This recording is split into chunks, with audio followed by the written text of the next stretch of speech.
여러분들 미국의 유명한 경영 전문가 잘 아실 겁니다. 저는 이분의 책을 많이 읽어보진 않았는데 아마 이름 들으시면 바로 아실 거예요. 잭 웰치라는 사람입니다.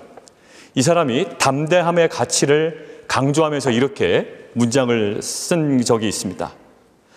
성공으로 형통한 인생 뒤에는 반드시 담대한 용기가 있다라는 거예요. 성공으로 형통한 인생 뒤에는 반드시 담대한 용기가 있다. 결국 성공과 무엇을 연관시키고 있냐면 담대함과 연관시키고 있습니다. 어떤 사람이 성공하려면 그 안에 분명한 담대함이 자리 잡고 있어야 된다라는 이야기죠. 잭 웰치가 이야기하는 그러한 성공, 그리고 그가 얘기하는 담대함은 우리가 신앙에서 얘기하는 그러한 성공과 담대함과는 좀 결이 다를 겁니다. 그러나 신구약 성경에서 많은 우리가 주목하는 인물들이 있었다고요. 그런데 그 인물들에게 우리가 공통적으로 찾아볼 수 있는 분모들이 있는데 그것이 뭐냐면 그들 안에는 담대함이 있었다라는 거예요. 여러분들 사실 사도 바울도 유대인들의 조직적인 박해와 자신이 당하는 환난에 대하여 담대함이 실은 있었습니다. 그리고 다니엘도요, 실은 포로로 끌려갔거든요. 바벨론의 포로로 끌려갔지만 이방의 왕을 섬기면서도 그 담대함만은 잃지 않았어요. 그리고 모세에게도 애굽의 바로 왕에 대하여 담대함을 잃지 않습니다. 담대함은 이렇게 중요한 요소예요. 여러분들 우리 자녀들이 세상 가운데 살아갈 때 이거 하나만큼은 잃지 않았으면 좋겠다라는 것 중에 하나가 뭘까요? 비록 우리 자녀가 가난할지라도, 우리 자녀가 조금 키가 작을지라도, 우리 자녀가 비록 남들보다 성적은 좋지 않을지라도 뭐해라? 당당하게 살아가라라는 거예요. 야, 네가 꿀릴 게 뭐 있어? 담대함, 당당함만은 잃지 말아라라는 거예요. 아무리 부족해도 담대함을 잃지 않는 자녀가 되었으면 좋겠다라는 것이 실은 우리 부모들의 마음입니다. 영국의 설교가 위필드라는 사람이 있어요. 조지 위필드라는 사람이 있는데 그는 이렇게 이야기합니다. 한번 자막 보실까요? 자, 같이 한번 읽습니다. 시작. 당신에게 꿈이 있다면 결코 조급하게 서두르지 마라. 담대함을 가지고 하나님의 때를 기다리라. 하나님께서 반드시 이루어 주실 것이다. 지금 조지 위필드가 이야기한 그 글을 보면 이렇게 얘기합니다. 만약에 꿈이 있다면 결코 뭐 하지 말아라? 조급해하지 말아라. 서두르지 말아라. 왜 서두르게 된다고요? 담대함이 없기 때문이다라는 거예요. 맞습니다. 실은 우리 안에 담대함이 없는 사람들의 특징은 서둘러요. 자신의 생각대로 빨리빨리 처리해버립니다. 뭐라고요? 하나님의 때를 기다릴 수 있는 가장 강력한 능력이 있는데 그게 뭐라고요? 담대함입니다. 담대함. 자, 오늘 예배 앞부분에 제가 성경 구절을 낭독합니다. 그리고 제가 기도하죠. 오늘 읽었던 성경 구절의 맨 마지막 구절이 이렇습니다. 같이 한번 읽어보시죠. 시작. 너희는 여호와를 기다릴지어다. 강하고 담대하며 여호와를 기다릴지어다. 여호와를 기다려라 라고 하잖아요. 여호와를 기다리는데 어떻게 기다리라고요? 강하고 담대해라 라는 거예요. 여러분들 사람들이 여유 있는 사람들의 특징이 있습니다. 단순히 여유 있지 않아요. 야, 저 사람 참 여유 있다. 어떻게 저렇게 어려운 가운데서도 허둥지둥 되지 않지?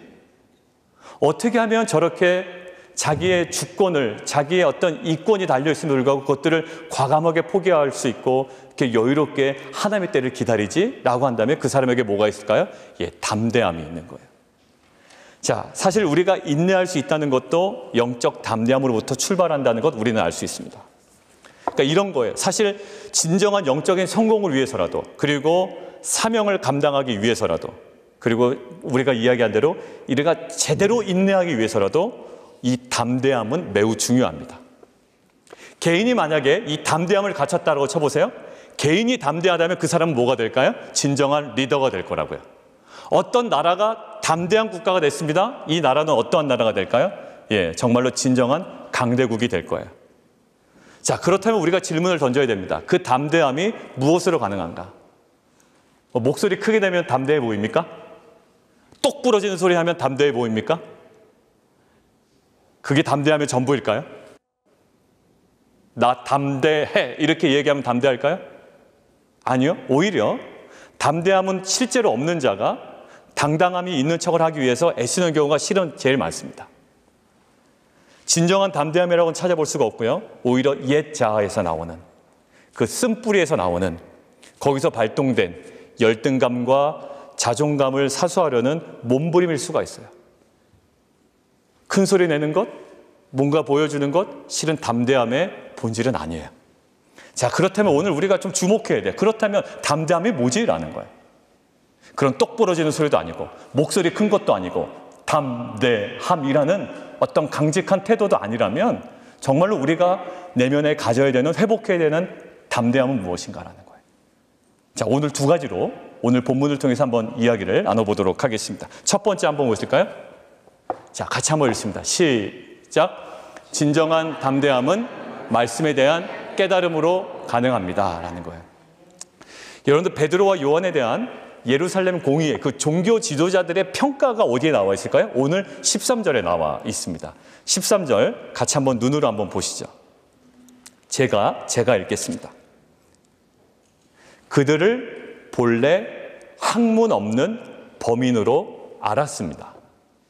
예루살렘 공의회 그리고 종교 지도자들의 베드로와 요한을 향한 평가입니다. 학문이 없는 사람, 평범한 사람, 이렇게 알았던 거예요.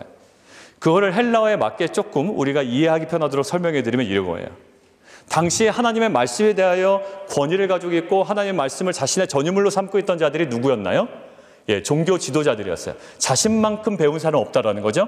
그러니까 지금 이 사람들은 누구예요? 갈릴리의 비천한 자들이에요. 이들은 신학교를 다닌 적도 없어요. 배운 것도 없다고요. 그렇다면 이 사람들은 말씀에 대하여 어떤 자들이다? 무식한 자들이다라는 표현이에요. 베드로와 요한은 배운 적이 없어서 말씀에 대하여 무식한 자들이다라고 생각을 했다라는 거예요. 그러니까 이 사도들이 예수 부활을 외치는 것은 무엇의 소치다? 예, 무식의 소치다라고 생각을 했던 겁니다. 그런데 그렇게 무식하다라고 여김받던 이들에게 보여줬던 태도가 있어요. 오히려 굉장히 무식하구나라는 어떤 업신여김을 당하면 위축되기 마련인데요. 그거에 굴하지 않아요. 자기가 말씀에 무식한 자라는 취급을 받던지 안 받던지 굉장히 담대합니다. 자, 오늘 13절 다시 한번 보실까요? 13절에 이렇게 나와 있습니다. 베드로와 요한이 담대하게 말합니다. 예, 오늘 설교 제목과 똑같은, 주제와 같은 담대함이 이들에게서 보여요. 이들은 무식한 자라고 취급을 받음에도 불구하고 담대해요. 자, 그렇다면 왜 그럴까? 왜 담대함이 무엇으로 가능했을까라는 질문입니다. 아마 종교 지도자들은 이렇게 생각했을 거예요. 저 사람들이 무식하니까 뭐하다, 우리 흔히 하는 얘기로 예, 무식하니 용감하다라는 거예요. 실제로 우리들 그런 말 많이 씁니다. 야, 무식하니까 용감한 거야 라고 이야기를 합니다. 아마 베드로와 요한을 그렇게 여겼을 거예요. 그런데요, 이들이 예수 부활을 외치는 것은요, 실은 굉장히 위험한 거예요. 왜 위험할까요? 무엇인가를 주장한다면 주장에 합당한 무엇이 있어야 될까요? 예, 증거가 있어야 됩니다. 근데 예수 부활이라는 증거가 있나요? 없나요? 없어요. 없어요. 그러니까 물질적인 증거가 없다고요. 물증이 없다고요. 도망갔는지 어디다 숨겼는지 누가 알 게 뭐예요? 그러니까 정확한 물증은 없어요. 근데 물증이 없는 상태에서 예수 부활을 외치는 것은 무엇이 될 수 있다? 오히려 자신에게 굉장한 위험이자 리스크가 될 수 있는 거예요. 근데 아는지 모르는지 자신들은 예수 부활을 외친단 말이에요. 만약에 이 걷지 못하는 자가 일어나는 일이 없었더라면, 그 증거마저도 없었더라면 이 사람들은요, 완전 빼도 박도 못하는 사람들이 되는 거예요. 근데 어떻게 증거도 없으면서 이렇게 강하게 이야기할 수 있을까요? 그런데 말입니다. 그런데 우리는 이때 한번 생각해 봐야 돼요. 그러면 뭔가 증거가 있었나 보다라는 거예요. 증거가 있었나 보다. 그랬더니 정말 이 사람들에게 증거가 될 만한 것들이 있었던 모양이에요. 그게 몇 절에 나와 있을까요? 이제 11절, 12절입니다. 11절, 12절. 제가 읽을 테니까 여러분들 눈으로 한번 따라오시죠. 이 예수는 너희 건축자들의 버린 돌로서 집 모퉁이의 머릿돌이 되었느니라. 다른 이로서는 구원을 받을 수 없나니 천하 사람 중에 구원을 받을 만한 다른 이름을 우리에게 주신 일이 없다라고 이야기해요. 지금 이게 뭐냐면요, 지금 무엇에 대한 평가를 얘기하고 있는 겁니까? 자신이 주장한 10절에 대한 사건을 무엇으로? 이 11절로 평가하고 해석하고 있는 거예요. 10절이 뭔데요? 너희가 예수 죽였다라는 거예요. 너희가 예수 죽였다. 그런데 너희가 죽인 예수를 누가 살렸다? 하나님이 살렸다. 그리고 누구 이름으로 내가 고치냐고? 그 하나님이 살리신 예수의 이름으로 내가 고쳤다 이거예요. 굉장히 담대하죠. 근데 이 담대함이 어디서부터 나왔냐고요? 베드로는 어떤 사람이었습니까? 3번이나 예수를 부인했던 사람이에요. 근데 이가 어떻게 이렇게 담대할 수 있었죠? 물증이 있었나요? 아니요. 물증이 없었어요. 많은 사람들이 의심하는 사건이에요. 무슨 사건? 그들이 죽인 건 맞아요. 그러나 죽인 예수가 살아났다 의심하고 있어요. 그런데 의심하고 있는 사건에 물증도 없는데 굉장히 담대해요. 담대할 만한 근거가 어디 있을까요? 바로 11절이었던 거예요. 뭐였을까요? 시편 118편 22절의 말씀으로 지금 일어난 현상을 해석해내고 깨달아진 거예요. 여러분들에게 물어봅니다. 너 이렇게 고생하는데 왜 이렇게 좋으냐고? 왜 이렇게 고생하면서도 너는 담대하냐고 물어봐요. 근데 고생 자체만 집중하면 실은 담대할 만한 이유는 하나도 없습니다. 그런데 그 사람에게 물어보면 무엇을 얘기할까요? 내가 담대한 이유는 고생 그 자체가 중요한 게 아니라 고생하는 내 인생 가운데 하나님의 언약의 말씀이 있기 때문이야. 이 말씀이 내 삶 가운데 성취되는 과정이기 때문에 고난 가운데서 나는 뭐하다? 담대하다라는 거야. 무엇이 담대함의 근원입니까? 돈이었습니까? 재정이었습니까? 그의 실력이었습니까? 아니면 그들의 체력이었습니까? 그 어떠한 것도 담대함의 근원이 될 수가 없었어요. 지금 오히려 증거가 없어서 이들은 코너에 몰리기 딱 좋은데 이들에게 담대함의 근원이 될 수 있던 것은 딱 한 가지였습니다. 뭐였을까요? 시편 118편의 말씀. 너희가 죽인 예수를 하나님이 살렸다. 이것은 뭐와 같다? 사람들이 건축자가 버린 돌이 나중에 모퉁이 돌이 되었다. 이 현상은 118편의 성취다라는 거예요. 여러분들 결국 뭘까요? 그들의 담대함의 근거는 가시적인 물증이 아니라 하나님의 말씀이었어요. 사랑하는 성도 여러분들, 여러분들 세상 살아갈 때 담대함이 필요한 사람들입니다. 많은 사람들이 여러분들 보고 욕할 거예요. 야, 그 모양으로 살아서 어떻게 세상 살아갈래? 그런 연약함 가지고 어떻게 세상 살아갈 거야? 라고 아마 여러분들에게 야, 신앙이 다냐 믿음이 다냐고 아마 비웃음과 조롱도 여러분들을 당할 수도 있습니다. 그러나 비웃음과 조롱을 당함에도 불구하고 여러분들에게 담대함이 되어야 될 건 뭘까요? 더 재산이 많이 끌어모아야 될까요? 아니요. 물론 그것도 좋지만 여러분들에게 담대함의 핵심이 있습니다. 뭐가 될까요? 그래, 나는 비록 지금 연약하나 나는 지금 고통 가운데 있지만 환난의 어려움 가운데 있지만 나의 담대함의 근원은 뭐다? 하나님의 말씀이다라는 거. 근데 그 말씀이 현상 가운데 깨달아지지 않으면 우리의 담대함은 계속 현세적인 것에 추구하게 되어 있습니다. 더 많은 돈과 더 많은 위치와 사람들이 담대하게 여길 만한 애굽의 것들로 나의 담대함을 채워나간다고요. 그러나 우리는 애굽의 것으로 우리의 담대함을 세워나가는 자가 아니라 오직 여호와의 말씀으로 우리의 담대함을 세워나가는 그러한 공동체가 되어야 할 줄 믿습니다. 하나님께서 여호수아에게 뭐라고 얘기하셨을까요? 모세가 워낙 뛰어난 지도자였기 때문에 여호수아는 굉장히 두려운 거예요. 왜? 모세만큼 할 자신이 없거든요. 담대함이라고는 사라진 여호수아입니다. 그런데 그 여호수아에게 하나님께서 뭐라고 말씀하실까요? 이렇게 얘기하십니다. 너는 오직 강하고 극히 담대하라 이렇게 얘기합니다. 그러니까 이게 제 부모 자녀 입장에서 제일 듣기 싫은 소리예요. 뭘 해주고선 얘기해야지, 그죠? 야, 공부 열심히 해라. 아버지 학원 좀 보내주세요. 그냥 열심히 해라. 라는 거. 뭘 좀 해주고 좀 하세요. 뭐라는 약간 그런 느낌. 대뜸 얘기하시는 게 강하고 담대하래요, 여호수아에게. 근데 하나님은 대안이 있으신 분입니다. 뭐라고 얘기할까요? 강하고 담대할 수 있는 거. 제가 우스갯소리 하려다가 그냥 넘어간 거예요. 예. 아들아 너는 다 계획이 있구나 뭐 이런 것처럼 하나님 정말로 계획이 있으신 분이에요. 강하고 담대하라 얘기했으면 하나님 그만한 합당한 근거를 주셨죠. 뭐라고 얘기하고요? 뒤에 얘기합니다. 나의 종 모세가 내게 명령한 그 율법을 다 지켜 행하고 좌로나 우로나 치우치지 말라. 그러면 어디로 가든지 형통하려니 이 율법을 내 입에서 떠나지 말게 하며 주야로 그것을 묵상하며 그 안에 기록된 대로 다 지켜 행하라. 결국 담대하라라고 이야기하는 근거가 뭡니까? 예, 하나님의 말씀 안에 거하는 거예요. 누가복음 24장 우리가 지난주 목요일에 저녁에 봤습니다. 담대함과 열정을 상실한 엠마오로 가는 제자들의 모습이 보이죠. 그들의 모습은 누가복음에 이렇게 기록되어 있습니다. 그날에 그들 둘이 예루살렘에서 25리나 되는 엠마오라 하는 마을로 갑니다. 그 모든 된 일을 서로 이야기한다라고 되어 있습니다. 근데 그 모든 된 일이 뭘까요? 그 되는 일은 예수의 죽음과 무덤이 비었다는 소식이에요. 그리고 빈 무덤에 뭐만 있다? 세마포만 있더라라는 거예요. 그 소식은 들었던 거예요. 예수의 죽음도 들었고요. 무덤이 비어있다는 소식도 들었고 거기에 세마포만 남았다는 소식도 들었습니다. 그런데 그 소식을 들은 사람들의 모습이 어떠냐면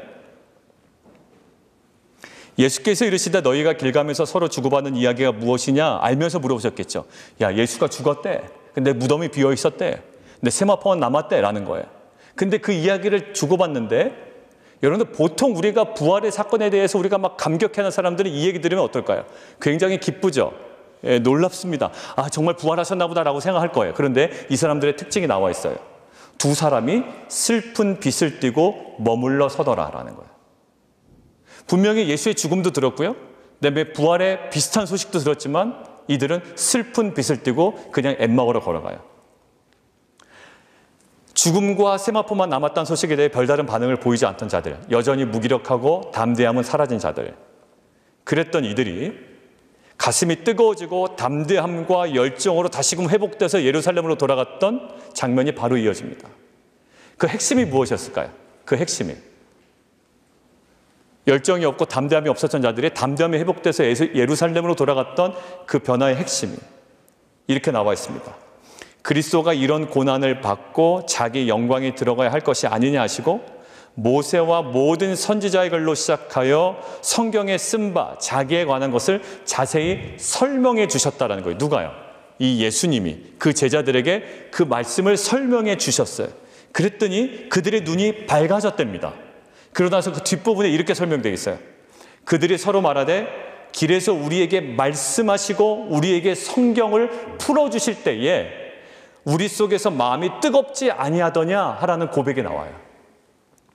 여러분들 죽음과 무덤이 비어있는 이 현상이 아무렇지도 않았다고요. 이들에게는 오히려요 기쁨의 이유가 된 게 아니라 오히려 슬픔의 이유가 됐어요. 절망의 이유가 됐다고요.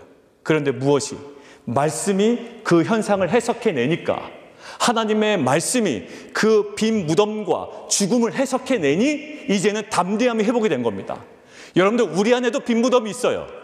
여러분들에게도 빈 무덤이 있습니다. 여러분들의 빈 무덤이 여러분들에게 대부분 말씀이 없다면 빈 무덤은 여러분들을 슬프게 하는 이유가 될 거예요. 여러분들에게도 죽음이 있습니다. 그 죽음이요 말씀이 없다면 여러분들 그 죽음은 여러분들에게 슬픈 이유가 될 거예요. 지금 엠마오로 가는 두 제자들에게도 죽음과 빈 무덤은 슬픈 이유가 됐습니다. 그러나 말씀이 죽음을 해석해내니 말씀이 빈 무덤을 해석해내니 이제는 어떻게 될까요? 예, 그 빈 무덤과 죽음이 담대함의 근거가 됩니다. 여러분은 실패를 당할 수도 있어요. 사실 성공하고 싶지만 실패를 경험할 수도 있습니다. 믿는 자가 왜 이렇게 고생하냐고, 왜 그리 힘든 삶을 살아가냐고, 왜 믿고 기도하는데도 왜 수술 안 하면 좋은데 수술하냐고, 뭐 이런 이야기도 듣습니다. 그런데 그런 조롱과 비웃음에도 담대할 수 있는 근거가 분명히 있습니다. 뭘까요? 여러분의 고통이, 여러분의 그 실패가, 여러분이 당하는 그 십자가가 말씀으로만 깨달아지는 은혜가 있다면 세상 앞에 담대함으로 나가는 증인의 공동체가 될 줄 믿습니다. 사랑하는 성도 여러분, 말씀의 능력으로 그 담대함이 권력으로도 안 돼요. 돈으로도 안 된다고요. 건강으로도 안 돼요. 그러나 오직 말씀의 능력으로 담대함이 회복되는 귀한 공동체가 되기를 원합니다. 자, 두 번째요. 두 번째 한번 읽을까요? 자, 시작. 진정한 담대함은 사명에 집중할 때 가능합니다. 예. 뭐 많은 것이 있어야지 우리가 담대해진다고 생각을 해요. 그러나 두 번째 주제는 그렇습니다. 우리의 진정한 담대함은 사명에 집중할 때 가능합니다. 여러분들 29절 한번 보실까요? 29절. 오늘 읽진 않았지만 29절을 함께 보겠습니다. 4장 29절. 거기에 동그라미를 하나 치시죠. 담대히 한번 동그라미 치시면 좋겠습니다. 담대히. 그 다음에 31절에 여러분들 동그라미 하나 치시죠. 담대히 똑같습니다. 오늘 설교 주제와 동일한 단어가 뒷부분에 나왔습니다. 담대히 하나님의 말씀을 전하게 하여 주시고, 그리고 그렇게 기도했더니 성령에 충만하여 그들이 담대히 하나님의 말씀을 전합니다. 질문입니다. 위협이 사라졌을까요? 아니요. 사도행전 이 이후로요, 오히려 핍박과 위험은 더 강도가 강해집니다. 그럼 기도의 응답이 안 된 겁니까? 아니요. 그들의 기도의 내용이 달랐습니다. 기도의 내용의 핵심이 뭐였을까요? 29절에 나옵니다. 같이 한번 29절은 함께 성경책으로 봉독하도록 하겠습니다. 시작. 주여 이제도 그들의 위협함을 굽어 보시옵고 또 종들로 하여금 담대히 하나님의 말씀을 전하게 하여 주십시오라는 거예요. 여러분들 어떤 내용일까요? 제가 지금 방금 예루살렘 공의회에서 소환당해서 지금 신문 받다 왔습니다. 조사받다 나왔습니다. 하나님, 우리가 당하는 위협 좀 반으로 줄여주십시오 라든지, 아니면 우리가 당하는 위협 하나님 완전히 없애주십시오 라든지, 아니면 하나님 우리를 위협하는 저 인간들 완전히 심판해 주십시오 라든지 라는 성격은 하나도 없습니다. 오직 어디에 집중합니까? 기도의 내용이 하나님, 우리가 감당해야 되는 사명, 위협이 있더라도 우리가 감당하게 해 주십시오. 어떻게? 담대하게. 어디에 집중합니까? 예, 사명에 집중합니다. 근데 우리, 예, 목사님 맞습니다. 사명에 집중하는 거 맞지요? 라고 하면서 우리의 기도를 한번 돌아보세요. 어떤 식의 기도냐면 이런 기도입니다. 하나님, 우리가 빛과 소금의 사명을 감당해야 되겠으니 지금 나에게 이런 불편한 상황은 좀 없이 해 주십시오.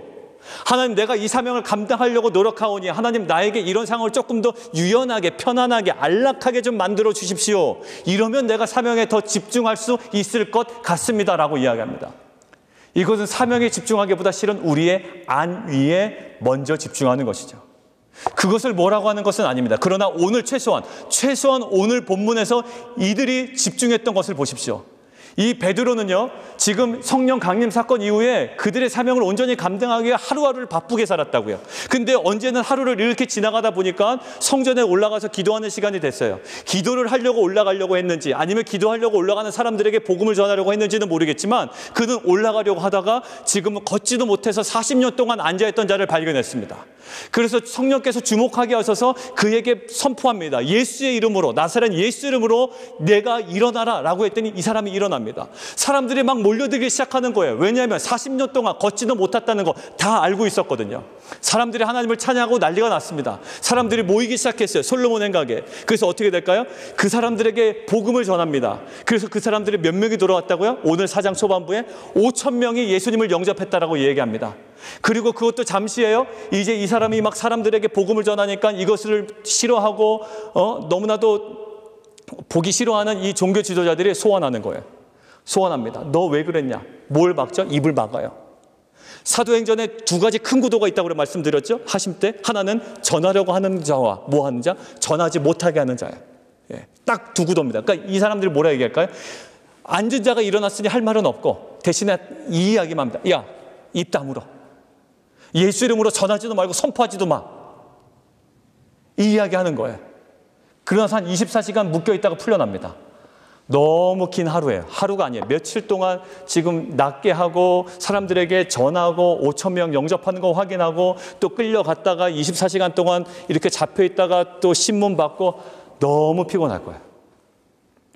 어디로 갔다고요? 이들이? 풀려난 다음에? 집에 가서 샤워하고 잠시 누워 있었던 게 아니에요. 오늘 한번 보십시오.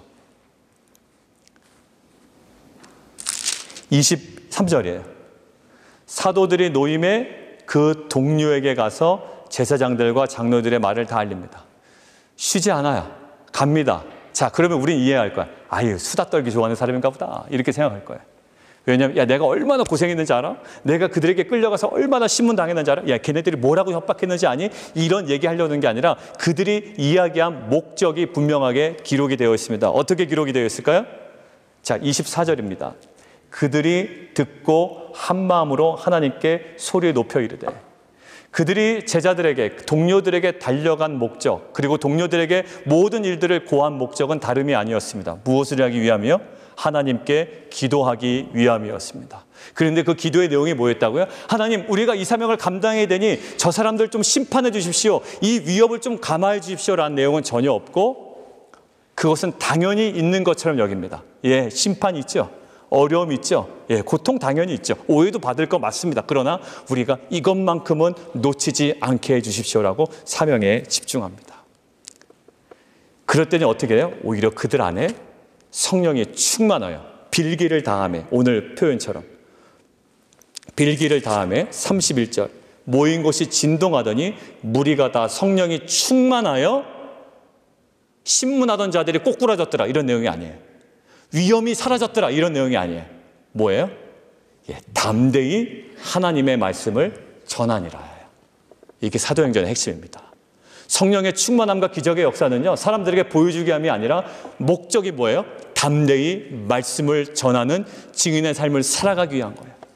여러분들, 사명에 집중한 자가 담대하다라는 것들은 우리는 사도 바울을 통해서도 볼 수 있습니다. 어디서 볼 수 있을까요?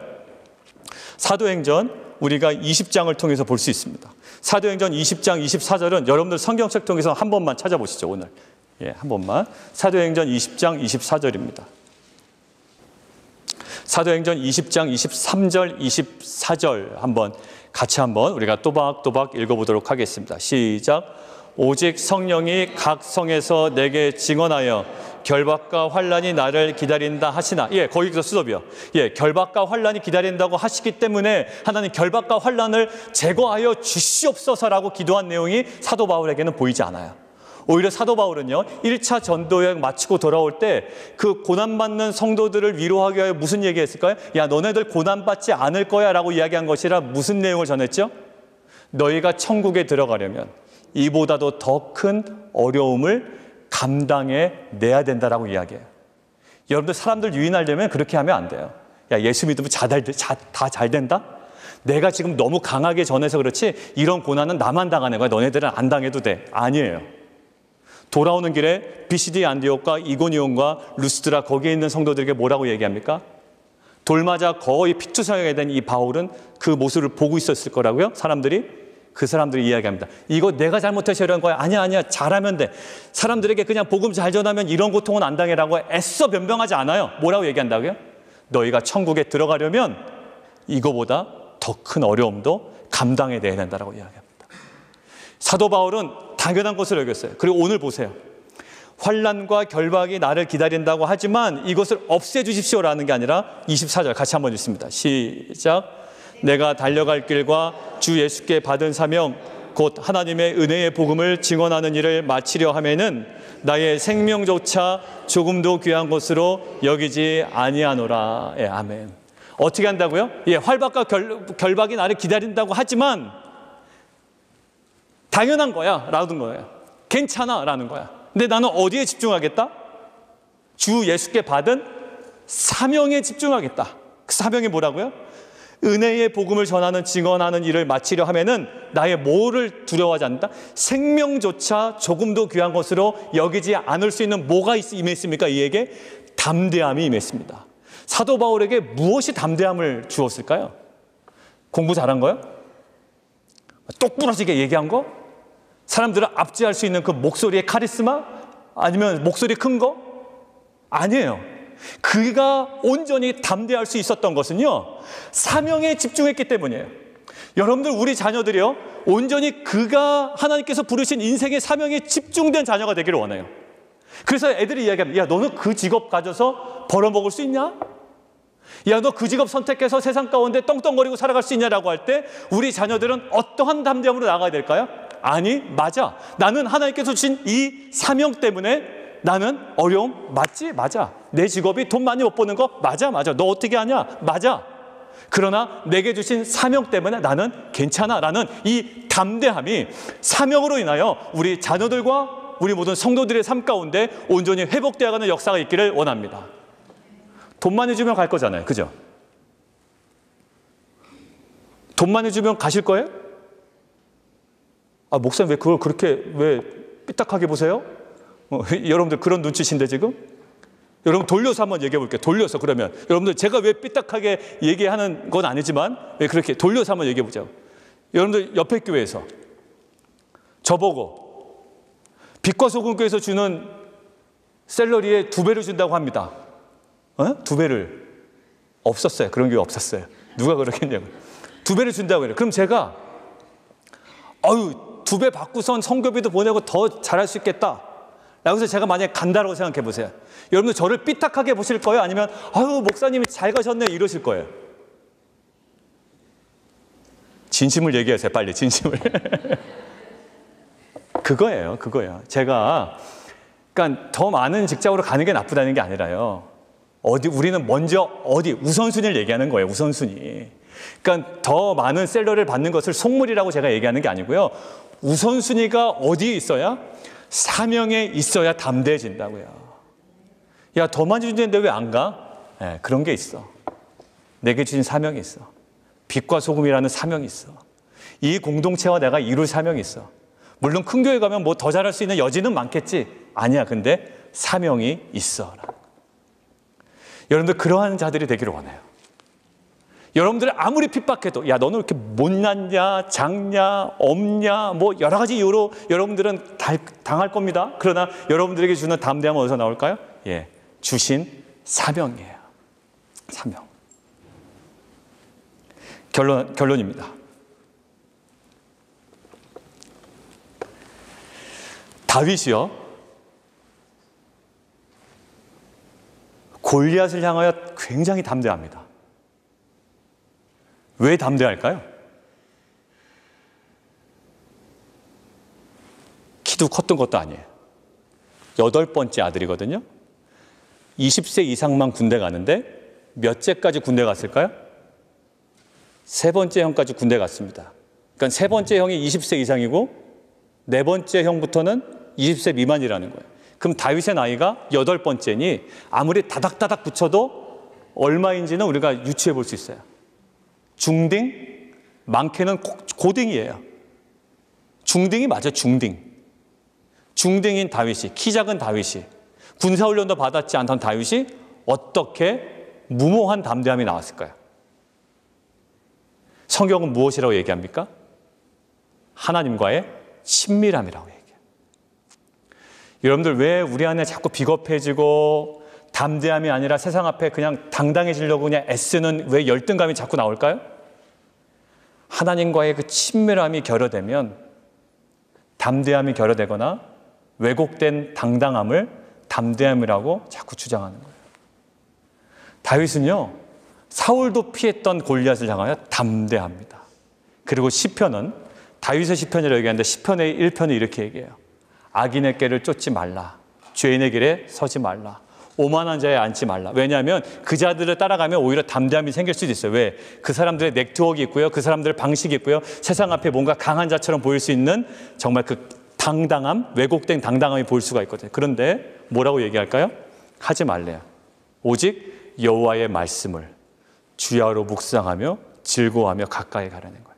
그러면 그런 자는 어떤 자라고요? 시냇가에 심기문 나무처럼 시절을 쫓아 과실을 맺고 잎사귀가 마르지 아니한 같은 그 흔들리지 않은 뭐가 된다?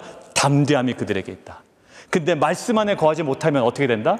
바람에 나는 겨와 같다라는 거예요.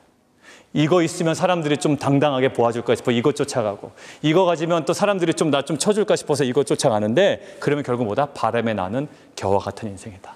사랑하는 성도 여러분, 여러분들의 담대함은 무엇입니까? 하나님의 말씀인 줄 믿습니다. 사랑하는 성도 여러분, 여러분들의 담대함은 무엇입니까? 여러 가지 돈도 있고 여러 가지 목적이 있지만 사명에 집중할 때 여러분들의 진정한 담대함이 회복되는 줄 믿습니다. 함께 자리에서 일어나시겠습니다.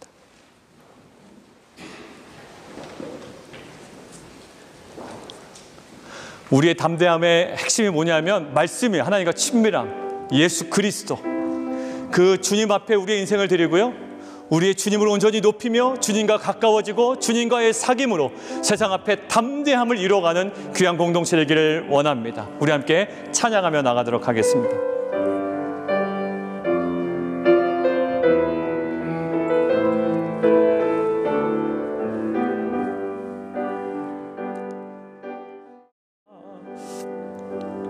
우리 시간 함께 기도했으면 좋겠습니다. 함께 기도할 때 여러분들 담대하길 원해요. 그리고 우리가 세상 앞에 막 주눅들어 살아가는 거 누가 원하겠습니까? 그러나 우리가 세상 앞에 보여야 할 담대함은, 또 사람 앞에 보여야 할 담대함은요, 그 애국적인 것이 아니라고요, 세상적인 것이 아니라고요. 뭘까요? 우리의 모든 고난과 어려움과 사람들이 이해하지 못하는 모든 상황이 있을지라도 그 상황들을 말씀으로 깨달아 말씀으로 해석해내며 그 말씀으로 우리가 이 담대함을 회복해 나가는 공동체인 줄 믿습니다. 예수의 죽음을 이해하지 못했어요. 텅 빈 무덤 이해하지 못했다고요. 그들 안에 담대함이 아니라 오히려 하나님 그 모든 슬픈 빛이 임했다고요. 그러나 빈 무덤이, 그 죽음이 말씀으로 깨달아지니 그들 안에 담대함과 열정과 뜨거움이 회복이 됩니다. 하나님 이러한 담대함을 허락하여 주시고 우리가 많은 것들 신경 써야 되지만 오로지 바로 바울처럼 사명에 집중할 때 하나님 그 모든 상황들을 능히 감당할 만한 담대함이 회복되는 줄 믿습니다. 하나님 말씀과 사명으로 하나님 담대함이 회복되어지는 귀한 공동체와 자녀들과 가정되게 도와 주시옵소서. 이 시간 주님의 이름 한 번 부르고 함께 기도하겠습니다. 주여, 살아계신 하나님, 우리가 세상 앞에 담대하기를 원합니다. 그러나 애굽의 방식이 되지 않기를 원합니다.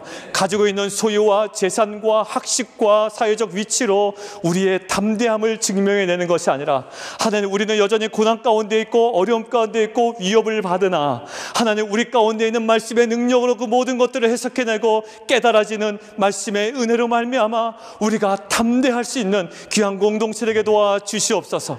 많은 조건들이 있고 환경들이 있습니다. 그러나 환경과 조건들에 종속된 인생이 아니라 오히려 우리가 사명에 온전히 집중하며 나아갈 때 그 상황들을 뛰어넘는 그 진정한 담대함이 특별히 우리 자녀들 가운데 이 세상에서 살아나가며 그들에게 주신 사명을 감당하는 자녀들에게 온전히 이루어지게 도와주시옵소서.